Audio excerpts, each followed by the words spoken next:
같이 첫 번째 찬양 드리면서 주님께 영광 돌리겠습니다.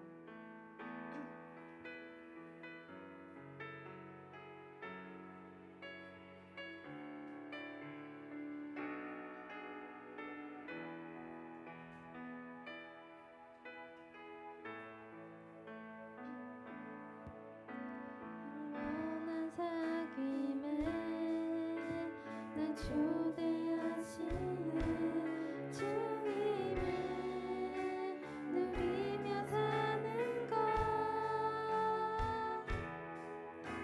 날 지으신 대로 날 부르신 대로 주님과 함께 걷는 삶, 이것이 영원한 삶, 이것이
찬양처럼 주님만을 구하기 원합니다. 우리가 한 주간을 살아갈 때 주님만을 붙들며 살아가고 주님만을 원하길 바라며 이 시간 같이 기도하겠습니다.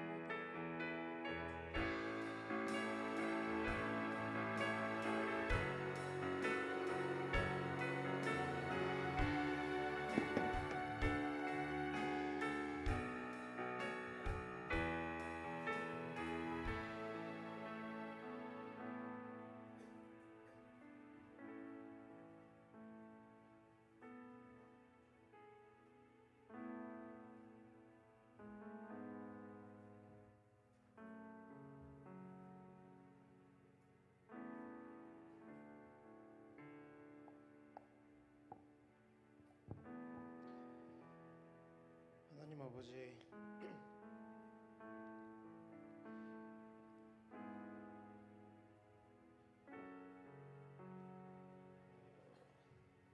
새하늘과 새 땅을 예배하시고 저희와 영원히 함께 하실 것을 믿습니다. 세상의 모든 눈물과 고통을 닦아주실 주님을 소망하며 저희가 이 땅의 삶을 이기는 자로 살아가게 도와주세요. 저희가 주님만을 의지하고 주님의 생명책에 기록된 백성답게 정결하고 담대한 믿음을 지키게 하여 주시옵소서. 이 모든 기도 저희의 소망 되시는 예수 그리스도 이름으로 기도드립니다. 네, 감사합니다. 오늘 함께 살펴볼 하나님의 말씀은 요한계시록 21장 1절부터 8절입니다. 요한계시록 21장 1절부터 8절 말씀 같이 합독하겠습니다. 계시록 21장 1절부터 8절 우리 함께 합독할게요.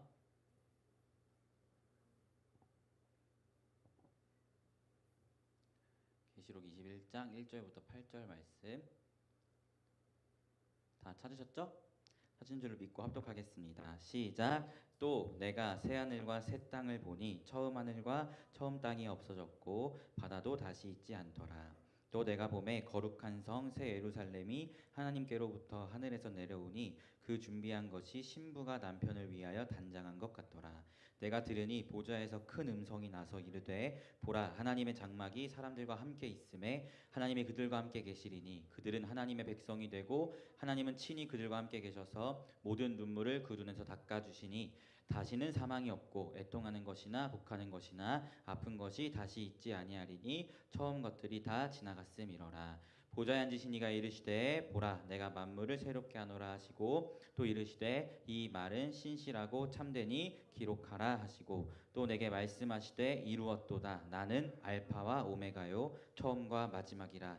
내가 생명수 샘물을 목마른 자에게 값없이 주리니 이기는 자는 이것들을 상속으로 받으리라. 나는 그의 하나님이 되고 그는 내 아들이 되리라. 그러나 두려워하는 자들과 믿지 아니하는 자들과 흉악한 자들과 살인자들과 음행하는 자들과 점순가들과 우상 숭배자들과 거짓말하는 모든 자들은 불과 유황으로 타는 못에 던져지리니 이것이 둘째 사망이니라. 아멘. 여러분 모두 추석 잘 보내셨죠?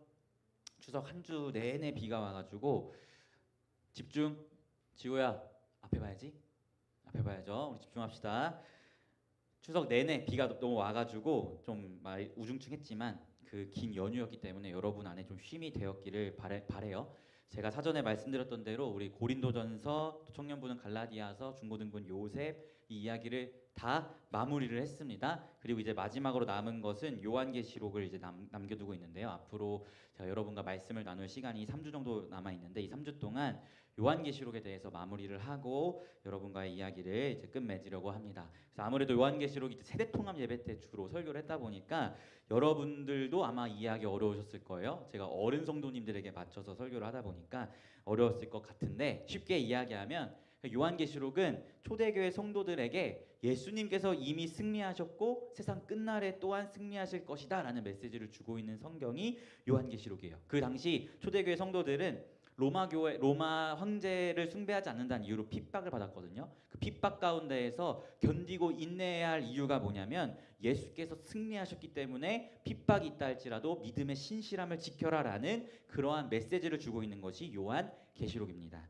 이러한 메시지를 요한계시록은 그 성경 안에서 여러 번 반복해서 이야기해요. 제가 뭐 기억은 안 나시겠지만 인심판, 나팔심판, 대접심판 이런 심판들이 계속해서 예수의 승리를 반복적으로 이야기하고 있는 말씀들입니다. 3번씩 반복하는 거예요. 그리고 우리가 이제 앞으로 사실은 살펴보아야 했던 본문이 17장부터 20장인데요.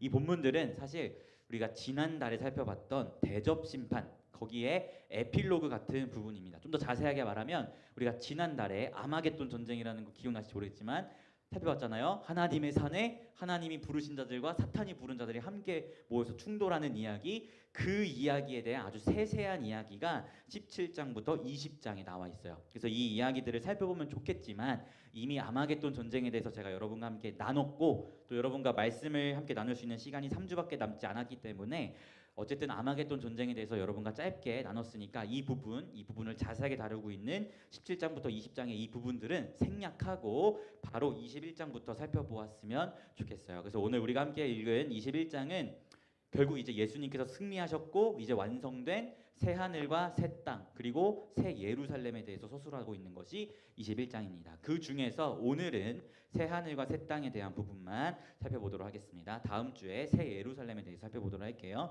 여러분 특별히 성경을 보실 때 여러분이 가지고 있어야 할 관점 중에 하나가 옛 것과 새 것 그리고 옛 언약과 새 언약 그리고 첫째와 둘째 이 개념들을 항상 머릿속에 인지하시면서 성경을 보셔야 돼요. 어떤 이야기냐면 우리가 예수를 믿기 전에는 어떤 사람이라 부르죠? 옛사람이라 부르죠. 옛사람이었지만 예수를 믿은 후에는 새 사람, 새 것이 되었어요. 우리의 첫째 조상, 첫째 아담이었던 그 우리의 조상 아담은 하나님과의 행위 언약을 파기했지만 우리의 둘째 아담이 되시는 분은 누구? 예수 그리스도는 그 은혜 언약과 행위 언약 모두를 이루셨죠. 이 개념들이 성경 안에 있다는 거예요. 이스라엘이라는 구약의 그 공동체는 교회의 모형이 되는 옛 공동체 또 옛 언약 아래 있었지만 여러분과 같은 신약의 교회는 이제 새 언약 아래에서 새 공동체를 이룬다는 이 개념들이 성경 안에 있다는 거예요. 이해되시죠? 옛 것과 새 것, 첫째와 둘째 이런 개념이 성경 안에 있다라는 것입니다. 이것을 항상 인지하면서 성경을 봐야 하는데요. 오늘 계시록의 말씀도 마찬가지입니다. 우리 한번 21장 1절 말씀 같이 한번 읽어볼게요. 21장 1절 함께 읽을게요. 시작. 또 내가 새 하늘과 새 땅을 보니 처음 하늘과 처음 땅이 없어졌고 바다도 다시 있지 않더라. 아멘. 사도 요한은 계시록 20장까지 서술되는 그 대접 심판의 자세한 내용, 그 아마겟돈 전쟁에서 예수 그리스도께서 승리하시는 모습을 본 후에 새 하늘과 새 땅을 환상 가운데 보게 됩니다. 여기서 먼저 새 하늘과 새 땅의 이 새롭다는 이 표현은요. 카이노스라고 하는데요. 이 단어의 의미는 시간의 새로움이라기보다는 질적인 새로움을 의미하는 단어예요. 제가 여러분에게 부활에 대한 이야기, 새하늘과 새 땅에 대한 이야기를 설교 가운데 종종 이야기할 때 제가 뭐라 그랬어요? 다 없애고 뭔가 새로 시작한다는 거라고 말씀드렸나요?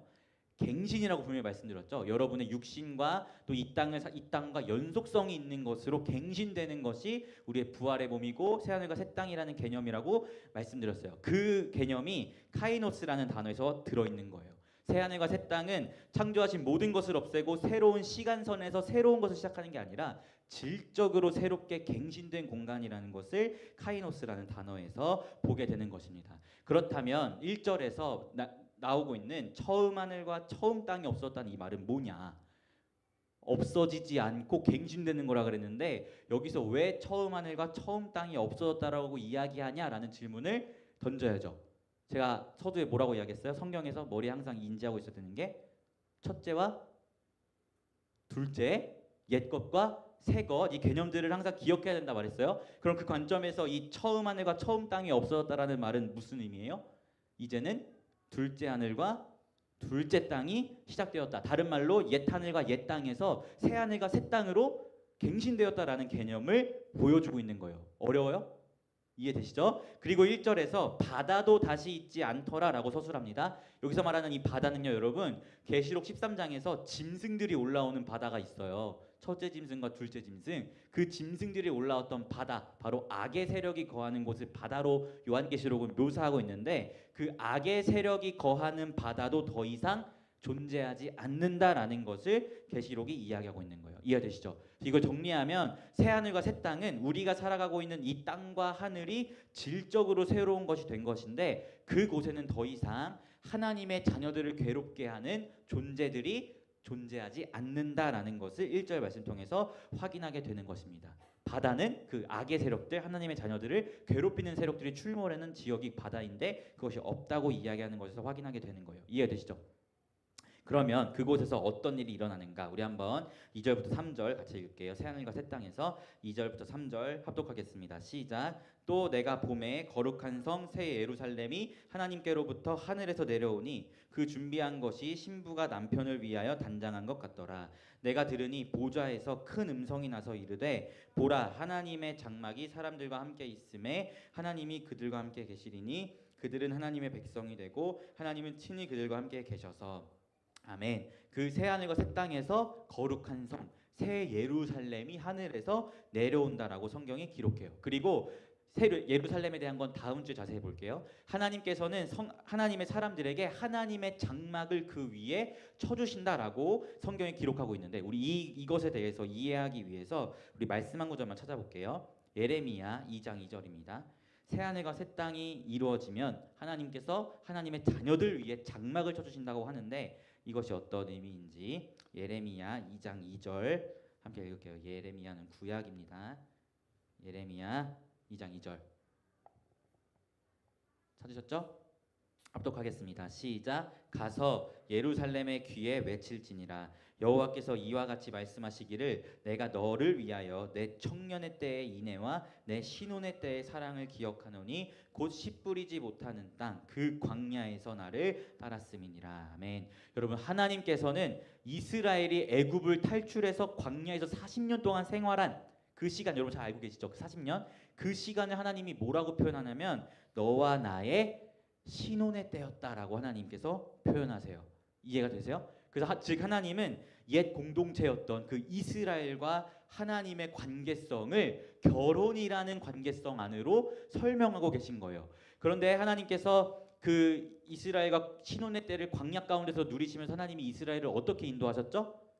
구름 기둥과 불 기둥으로 그들을 인도하셨어요. 구름 기둥으로 그들의 위를 덮으셔서 그늘을 주시고 불 기둥으로 그들의 위를 덮으셔서 밤에는 따뜻하게 하시면서 그들을 인도하셨어요. 그 심상이 어떤 심상이에요? 하나님이 그들 위에 장막을 치는 심상으로 나타나고 있는 거잖아요. 이해가 되시죠? 그들 위에 구름 기둥과 불 기둥으로 보호하시는 그것을 신혼의 때에 내가 너와 그렇게 역사했다라는 것을 하나님께서 말씀하고 계신 거예요. 그것이 옛 공동체 이스라엘이 누렸던 하나님의 은혜예요. 그런데 오늘 말씀에서 새 하늘과 새 땅, 새롭게 거듭난 새로운 공동체인 하나님의 교회를 향해서 하나님이 어떻게 말씀하세요?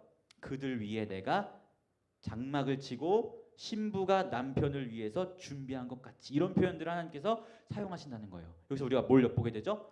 하나님은 이스라엘과 신혼의 때라고 이야기하면서 그들의 관계성을 결혼의 안에서 설명하셨는데 새하늘과 새 땅에서 새롭게 형성된 공동체와도 동일하게 신랑과 신부의 관계, 결혼의 관계성으로 그들과 대하고 있다는 것을 보게 돼요. 그리고 광야에서는 구름 기둥과 불 기둥으로 그들 위에 장막을 치시면서 보호하셨는데 새로운 하늘, 새로운 땅에서 새 공동체에게도 동일하게 하나님의 장막을 치신다는 것을 말씀을 통해서 보게 되는 것입니다.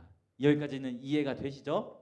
그럼 하나님께서 왜 그렇게 일하시는가? 말씀을 보니까 하나님께서 이렇게 행하시는 이유는 하나님의 백성과 함께 하시기 위해서, 하나님께서 당신의 자녀들의 하나님이 되시기 위해서 이렇게 행하신다는 것을 말씀을 통해서 보게 되는 것입니다. 그리고 이후의 4절 말씀을 보면 하나님께서 당신의 백성들의 하나님이 되셔서 그들의 눈물을 닦아주시고 그곳은 더 이상 사망도 없고 아픔도 없고 곡하는 것도 없는 하나님의 백성들을 괴롭게 했던 그 모든 것들에게서 이들을 구원하시고 자유케 하신다는 것을 말씀을 통해서 보게 돼요. 즉 여기까지 정리를 해보면 새하늘과 새 땅은 어떤 곳이에요?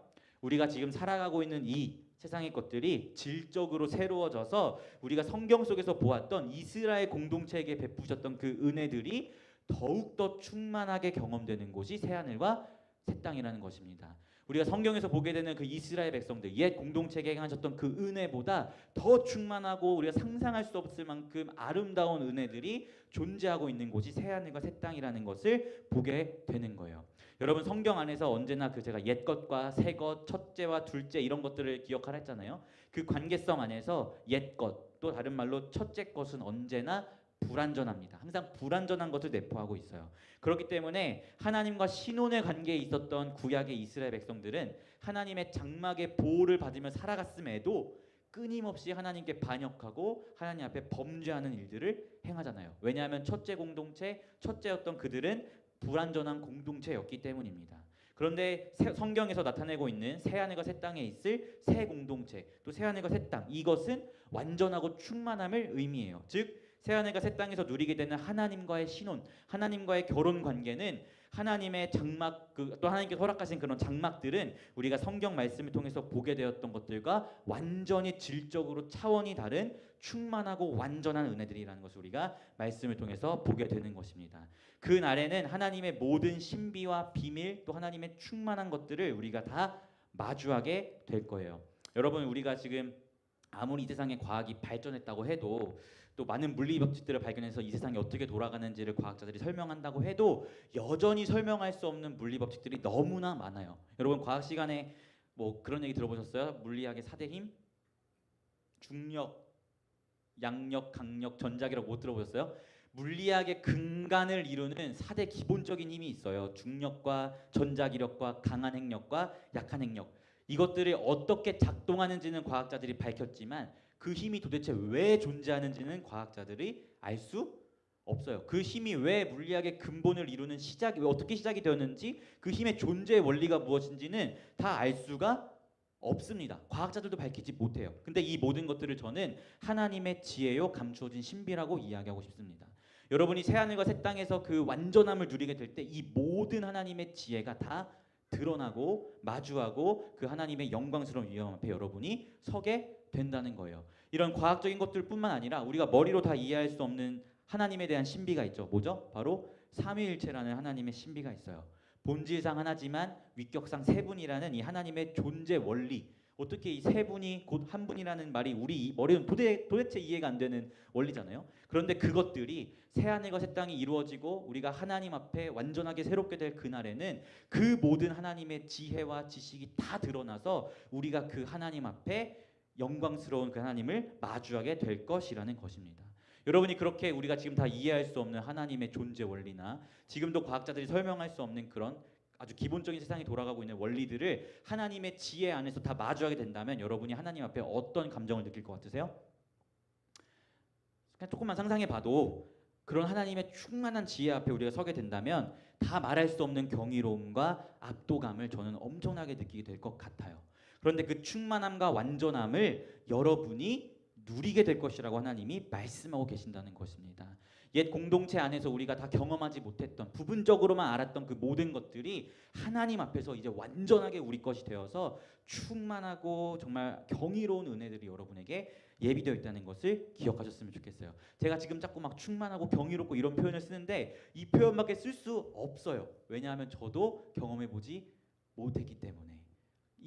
저도 더 화려하게 표현하고 싶은데 인간의 언어로는 표현할 수 없는 정말 아름답고 경이로운 분이 하나님이시고 그 하나님의 위대함이 여러분 앞에 밝히 드러나는 게 새하늘과 새 땅에 있다는 거예요. 저의 이 간절함이 느껴지시나요? 무슨 말인지 알겠죠? 그 하나님 앞에서 여러분이 압도될 것입니다. 그런데 그 하나님이 여러분의 하나님이 되시며 그 하나님이 여러분과 영원토록 함께 하시고 그 충만하신 하나님이 여러분의 모든 눈물을 닦아주시겠다라고 말씀하시는 것이 요한계시록 21장의 말씀이라는 것입니다. 사랑하는 피플이 여러분, 우리가 살아가고 있는 이 세상은요 옛 것입니다. 그렇기 때문에 불완전하고 그렇기 때문에 때로는 고통스럽고 쉽지 않은 삶의 이야기들을 살아가게 돼요. 그러나 우리에게는 새하늘과 새 땅이 약속되어 있다는 것을 기억하시길 부탁드립니다. 우리는 첫 사람이었던 아담의 죄로 우리의 모든 것이 부패되었지만 둘째 아담이셨던 예수 그리스도로 인해서 여러분은 새로운 피조물이 되셨습니다. 그 그 새로운 피조물로서 갱신된 부활의 몸을 입고 갱신된 새하늘과 새 땅에서 하나님과 영원토록 함께할 것이고 그곳에서 더 이상 아픔도 슬픔도 눈물도 고통도 죽음도 없는 영원한 하나님의 충만한 은혜를 경험하게 될 것이라는 것을 기억하면서 여러분이 이 땅에서의 삶을 살아가시는 사람들이 되었으면 좋겠습니다. 사실 이런 맥락 아래에서 요한계시록은 초대교회 성도들에게 그리고 여러분에게 이렇게 이야기해요. 우리 한번 7절부터 8절 말씀 같이 읽어볼게요. 7절부터 8절 함께 읽겠습니다. 시작. 이기는 자는 이것들을 상속으로 받으리라. 나는 그의 하나님이 되고 그는 내 아들들이 되리라. 그러나 두려워하는 자들과 믿지 아니하는 자들과 흉악한 자들과 살인자들과 음행하는 자들과 점술가들과 우상숭배자들과 거짓말하는 모든 자들은 불과 유황으로 타는 못에 던져지리니 이것이 둘째 사망이라. 아멘. 하나님께서는 새 하늘과 새 땅의 충만함을 말씀하시면서 이기는 자에게 이것을 허락하시겠다고 말씀하세요. 그런데 이기는 자만 말씀하시는 게 아니고요. 이기는 자와 반대되는 대조적인 그룹을 언급하세요. 바로 8절에 나오는 그룹입니다. 이 사람들은 계속해서 요한계시록 안에 등장했던 666으로 표상되는 짐승의 표를 받은 사람들이 바로 이 사람들이에요. 이들은 두려워하는 자들이라고 이야기하는데요. 무엇을 두려워하는 거냐면 하나님을 두려워하는 게 아니라 세상을 두려워해서 세상의 죄악된 가치와 문화에 굴복한 사람들을 의미하는 표현입니다. 그리고 이 666으로 표상되는 이 사람들은 예수를 믿지 아니하는 자들이고 흉악하고 살인하고 음행하고 우상숭배하고 거짓말하는 모든 자들을 의미해요. 한마디로 이들을 표현하자면 예수 그리스도의 십자가로 거듭나지 않아 여전히 죄 가운데 거하고 있는 자들을 의미하는 표현이 8절에 나오는 사람들입니다. 그런데 이들을 향해서 하나님이 어떻게 말씀하시냐면 이들은 불과 유황으로 타는 못에 던져질 것이다 라고 이야기합니다. 여러분이 잘 알고 있는 지옥을 의미하는 것이죠. 그리고 이것을 성경은 둘째 사망이라고 표현하고 있어요. 제가 아까부터 계속 무슨 이야기 했죠? 첫째는 완전하고 첫째는 불완전하고 둘째는 완전하다라는 것을 여러분에게 말씀드렸어요. 첫 번째 사망은요, 여러분, 우리의 육신이 지금 여러분이 언젠가 살아가다 죽게 되는 그 육신이 죽는 사망이라면요, 둘째 사망은 더 완전한 죽음을 의미해요. 여러분, 부활에 대해서 여러분이 이해하실 때 여러분만 부활하는 게 아니고요, 예수를 믿지 않는 자들도 함께 부활합니다. 이거 마태복음에 예수님께서 말씀하세요. 여러분만 부활하는 게 아니에요. 예수를 믿지 않는 자들도 부활해요. 그런데 예수를 믿지 않는 자들도 부활해서 둘째 사망을 경험한다는 것입니다. 이해가 되시죠? 부활의 몸을 입고 영원한 지옥불에 들어가느냐, 부활의 몸을 입고 새하늘과 새 땅에 들어가느냐, 이것이 최후의 심판이라는 거예요. 성경은요, 이기는 자에게 내가 새하늘과 새 땅을 줄 것이지만 그것이 아니라 예수를 믿지 않아서 죄 가운데 거하는 그 자들에게는 부활의 몸을 입었는데 그 부활의 몸으로 영원한 불못불에 들어가는 완전한 죽음에 이를 것이라고 이야기하고 있는 것입니다. 이 죽음은 우리가 생각하는 육신과 영혼이 분리되는 죽음이 아니라요, 영원한 지옥불에서 영원히 하나님과 단절되어 영원히 타들어가는 그러한 고통을 의미하는 완전한 죽음을 의미해요. 사랑하는 피플이 여러분, 하나님께서 여러분에게 새하늘과 새 땅의 영광스러움을 말씀해 주시고 계십니다. 그러면서 이러한 새하늘과 새 땅이 너희에게 예비되어 있으니 이겨라 라고 분명하게 하나님께서 말씀하세요. 나를 두려워하는 게 아니라 세상을 두려워하며 세상에 굴복하고 거짓말하고 흉악하고 예수를 믿지 않고 음행하고 거짓말하고 거듭나지 못해서 영원한 지옥불에 들어갈 그 사람들처럼 행하지 말고 하나님을 두려워하고 정직하게 행하고 예수만 붙들고 순결함을 유지하고 믿음의 신실함을 지키면서 끝까지 싸워 견디고 인내하라고 하나님께서 여러분에게 말씀하신다는 거예요. 그렇게 이긴 자에게 새 하늘과 새 땅을 허락하시겠다고 오늘 하나님께서 말씀하고 계신 것입니다. 사랑하는 피플 여러분, 정말 주님 다시 오실 날 얼마 남지 않았어요. 저는 계시록 말씀을 깊이 보고 연구하고 공부할수록 당장 내일 주님이 오셔도 이상하지 않을 세상이라는 것을 보게 됩니다. 먼저는 여러분이 여러분의 삶을 돌아보셨으면 좋겠어요. 내가 짐승의 표를 받은 666 같은 사람의 모습으로 살아가고 있진 않은지를 돌아보면서 성령님을 힘입어서 하나님의 자녀다운 삶을 살아가시며 예수 그리스도에 대한 신실함을 지키시는 여러분들이 되었으면 좋겠습니다. 여러분이 이 땅을 살아가다가 이 신앙을 지키기 너무 힘들면 새하늘과 새 땅의 충만함을 항상 되짚어 보세요. 하나님께서 그곳에서의 정말 영광스럽고 충만하고 지금 제가 말로 표현하고 싶어도 다 표현할 수 없을 만큼 그렇게 아름다운 곳이 여러분에게 예비되어 있고 그 하나님이 여러분의 하나님이 되시겠다라는 그 말씀을 붙드시면서 세상과 타협하지 마시고 믿음의 신실함을 지키시는 여러분들이 되었으면 좋겠습니다. 하나님만 두려워하시고 정직하시고 순결하시고 예수만 붙드시며 믿음의 신실함을 지켜 이 세상을 승리함으로 나아가십시오. 하나님께서 새하늘과 새 땅을 우리에게 약속하셨습니다. 우리와 함께 새하늘과 새 땅에서 영광스럽고 충만하신 그 하나님의 모든 지혜를 우리에게 허락하실 것입니다. 저는 바라기는 우리 피프리만큼은 모두가 함께 그 자리에 서 있기를 바래요. 제가 주님 다시 오셔서 새하늘과 새 땅에 딱 있는데 누구 하나 없다 그러면 아유 얼마나 슬퍼요, 그렇죠? 우리 모두가 그곳에 함께 서 있었으면 좋겠어요. 우리 모두가 함께 영광스러운 하나님의 보좌 앞에서 와 하나님의 충만함이란 이런 거구나. 그때 목사님이 말로 표현할 수 없다고 했는데 진짜 말로 표현할 수가 없구나라는 것을 함께 공감하면서 하나님 앞에 서 있는 우리가 되었으면 좋겠습니다. 그날에 하나님께서 여러분의 눈물을 닦아주시면서 잘했다. 나의 착하고 충성된 아들아. 나의 딸아라고 말씀해 주시는 은혜를 함께 누리며 나아갑시다. 이러한 은혜가 우리 피프리 공동체와 여러분의 삶과 인생 가운데 넘쳐나기를 간절히 소망합니다. 아시겠죠? 네, 우리 함께 제가 기도하고 우리 기도에 이어서 하도록 하겠습니다. 기도하겠습니다. 하나님, 계시록의 말씀을 통해서 새하늘과 새 땅이 어떠한 곳인지 우리가 함께 살펴보았습니다. 그것은 우리가 감히 형언할 수 없을 만큼 하나님의 충만함이 거하고 있는 곳이며 아버지 그곳에 우리가 서게 되었을 때 그 하나님의 지혜와 위대하심 앞에 우리가 압도되어서 정말 하나님의 충만함을 누리게 될 그 곳임을 우리가 말씀을 통해서 확인하게 되었습니다.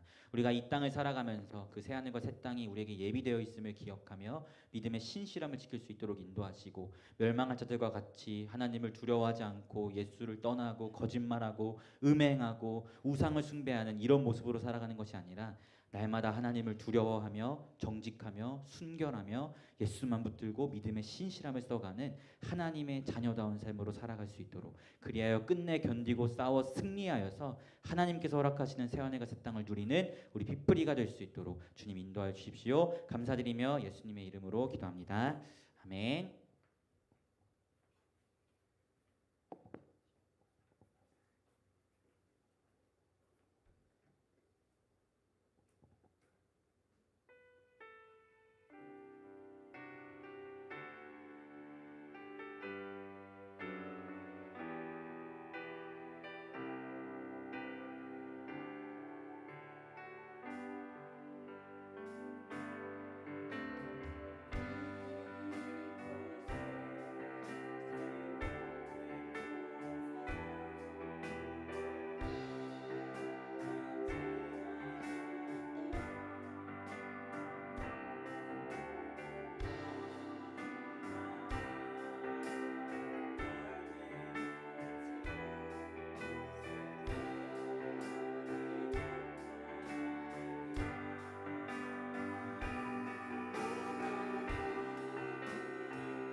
하나님이 그들과 함께 계시리니 그들은 하나님의 백성이 되고 하나님은 친히 그들과 함께 계셔서 모든 눈물을 그 눈에서 닦아주시니 다시는 사망이 없고 애통하는 것이나 곡하는 것이나 아픈 것이 다시 있지 아니하리니 처음 것들이 다 지나갔음이러라.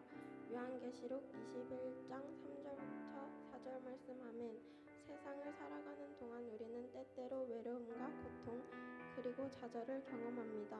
우리의 마음을 알아주는 이가 없는 것 같아 슬프고 때로는 우리의 상처를 아무도 어루만져 줄 수 없다고 느낄 때도 있습니다. 그러나 주님께서는 요한계시록 말씀을 통해 우리에게 가장 큰 위로와 소망을 주셨습니다.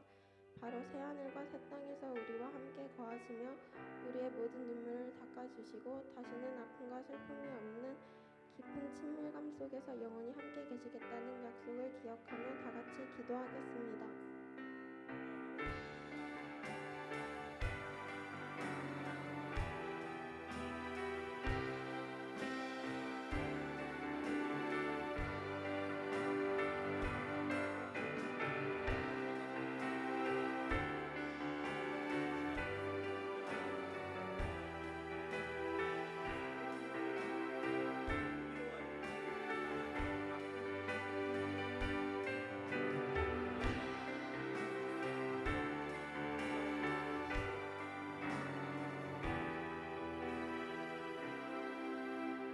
주님께서는 친히 보라 내가 만물을 새롭게 하노라고 말씀하시며 모든 것을 새롭게 하실 것을 약속하셨습니다. 첫 하늘과 첫 땅이 사라지고 주님의 거룩한 성 새 예루살렘이 임하는 그날 모든 죄와 어둠과 부패가 사라지고 주님의 온전한 통치 아래 모든 것이 빛나고 새로워질 것을 기대하면서 다 같이 기도하겠습니다.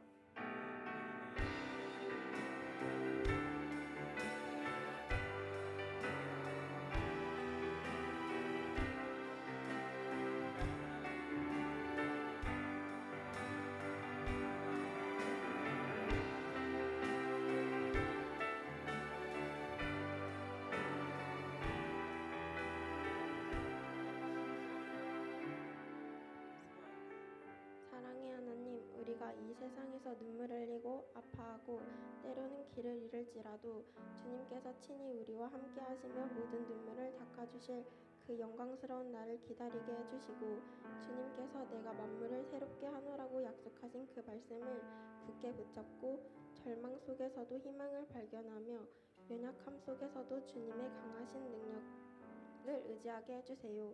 오늘 드린 이 모든 기도를 주님께서 기뻐 받아주시고 우리의 삶을 주님의 뜻대로 이끌어 주시며 새하늘과 새 땅에서 주님과 영원히 동행할 그날까지 믿음 안에서 승리하게 해주세요. 이 모든 말씀을 우리 주 예수 그리스도 이름으로 기도드립니다.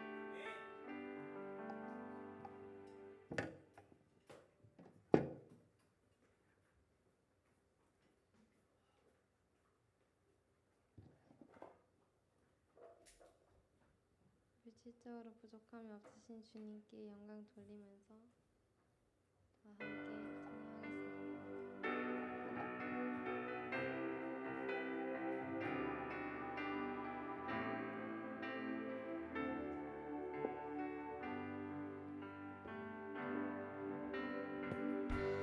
주님 만난 날 나 기억해요. 세상 모든 것이 한치 없어졌죠. 그 사랑 앞에 날 무릎 꿇고 주님밖에 없다 간절히 고백했어요. 나에게 피 흘린 주님 십자가에서 내 죄를 가져가 주님의 사랑 날 만났어요. 난 이제 주님밖에 없어요. 내 인생의 주인이 되어주세요. 내 몸과 맘 모두 받아주세요. 나의 사랑 내 고백 주님 사랑합니다.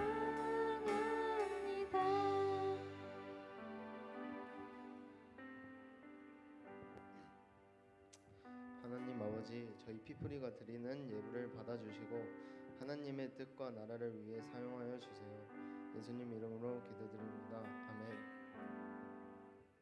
소래에게 손을 뻗고 축복해 주세요.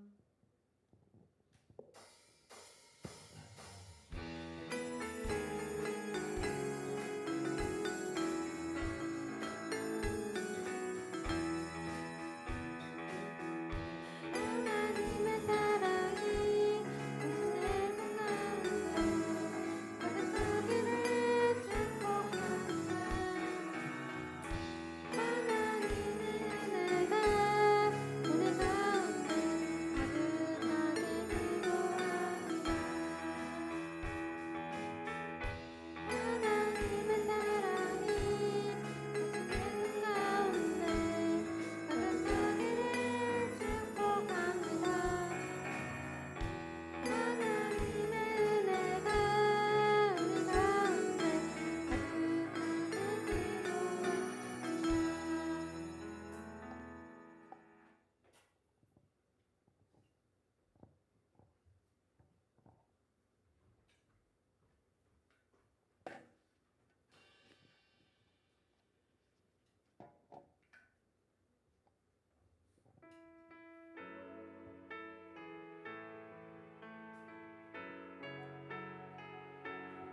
심어 땅에 푸르고 푸른 그리스도의 계절이 우리에서 누가 언제 할렐루야.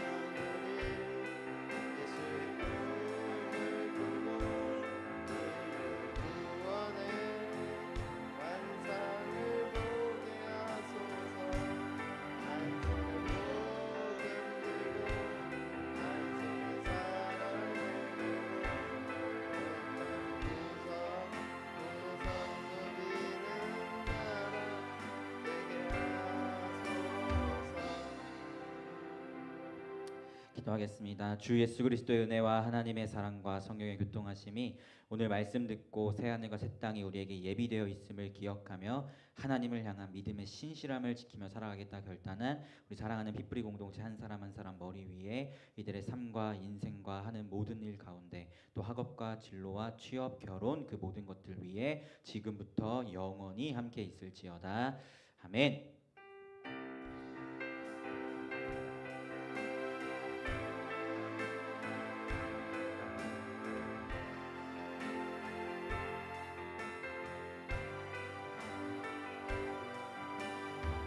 네, 모두 고생하셨습니다. 우리 수연이에게 박수 한번